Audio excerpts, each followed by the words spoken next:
I need advice. I met with people last year who have a student accommodation, 100 rooms, and they were struggling to fill it with students.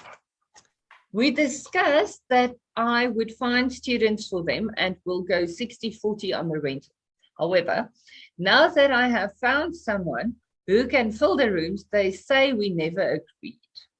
Thank goodness for the PPA now, Bruno. Yeah, This is why I'm such a fan.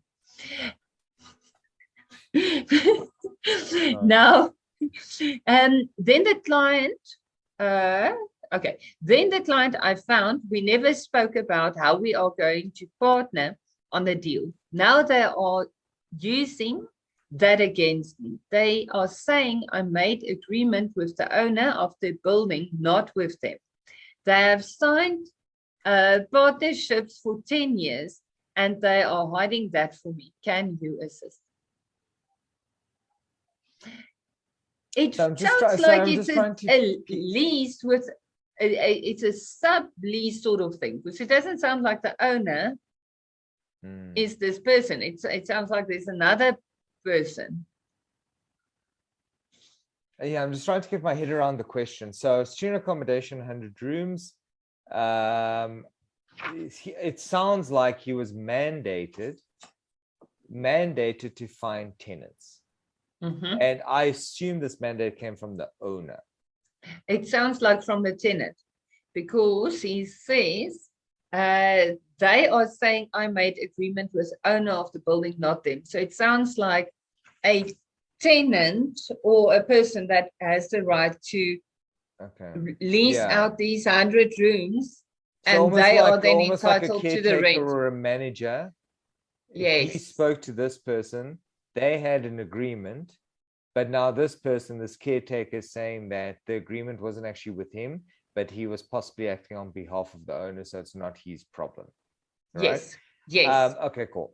So look, there's a lot to get one's head around because there's different ways of looking at this. So, I mean, the simplest one is the fact that this is a leasing mandate. You were acting as an estate agent. Just because the caretaker wasn't the owner doesn't mean that he can't give you a mandate, because if he's authorized by the owner to act on behalf of the owner, he can mandate estate agents to find tenants. So that's allowable. You as an individual finding tenants, less so, because even under the previous act, the whole scope of leasing and being able to procure tenants, things like that, fell within the ambit of being an estate agent. So without a fidelity fund certificate, you wouldn't actually be able to enforce your right to commission.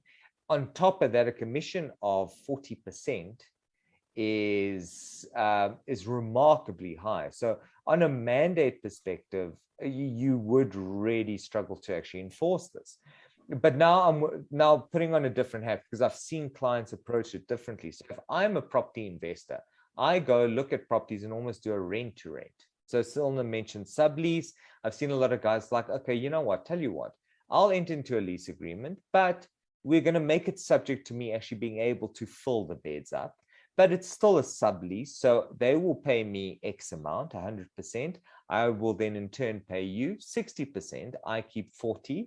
It's not a mandate. It's not an estate agent. It can be drafted as a lease agreement because you're taking some level of responsibility for everything. So that's another way of looking at it. If that's the case, then yeah, there you'd have a better claim. You might be able to enforce it, unless it looks so fabricated that a court might consider it as a mandate and says, you know what, call it what you want to call it. You are acting as an estate agent.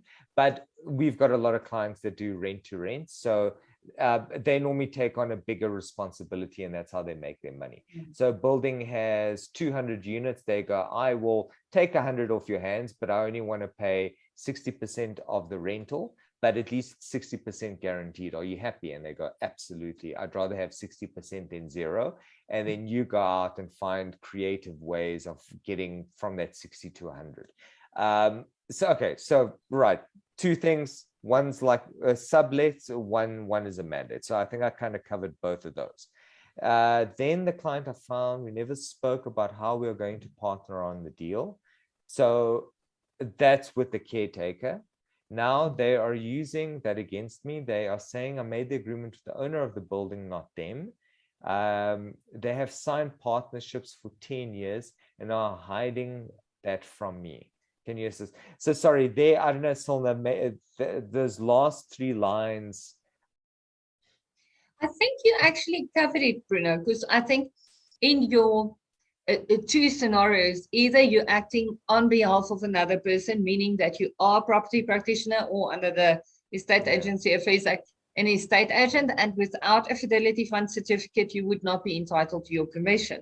Yeah. I think that, but I think this whole thing of they are saying, but he contracted with the owner, I think you covered it, and I think the answer is simply, guys, this is why we always say, when you do joint venture agreements, when you do partnership agreements, when you act as an estate agent, have the right contracts, have the mandate, have your joint venture agreement, have your partnership agreement, have these things in writing, because otherwise we have to answer questions like this with a sad answer.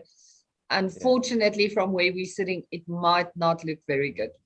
And I mean, that's so I suppose that's the confusion. So I'm trying to place it into context. So very likely there was an owner of a building, and maybe they had JV'd, or they had a partner that was also trying to assist with the building, and this client or this viewer approached this partner, and there were conversations, and they're now saying, but the 2 of them entered into an agreement, but this partner is a 10-year like partnership, or whatever the case is. The problem that you're going to experience is exactly what Cilna says. If so, remember earlier in the show we spoke about consensus and meeting of the minds. Whose minds exactly were being met here? Because a contract's not entered into, even if everyone thinks it's a great idea, and they're like 3 parties are going, sure, yeah, no, sounds good.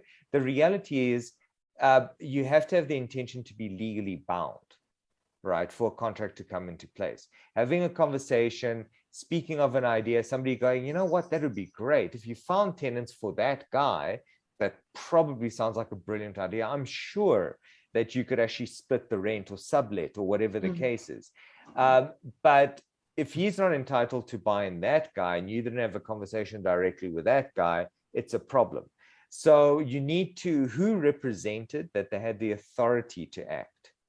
Who did you communicate with, even via email? Who was the person? How did they represent the authority? And if you've got enough to say, but they represent the authority in that instance, even if you're not entitled to a portion of the rent because the person actually collecting the rent never had an agreement with you, there is now a question of damages, because this person who misrepresented, who entered into this false agreement with you and caused you to do work and you get no pay for it, you'll be able to sue them for damages. But then you need to prove that they did something wrong and that they represented that they had the authority. If no one had the authority and no one represented that they did, it's going to be an uphill battle. He says, she says, oh, but when we spoke, you said this, and those trials never go down well. No, and it's costly with low prospects of success.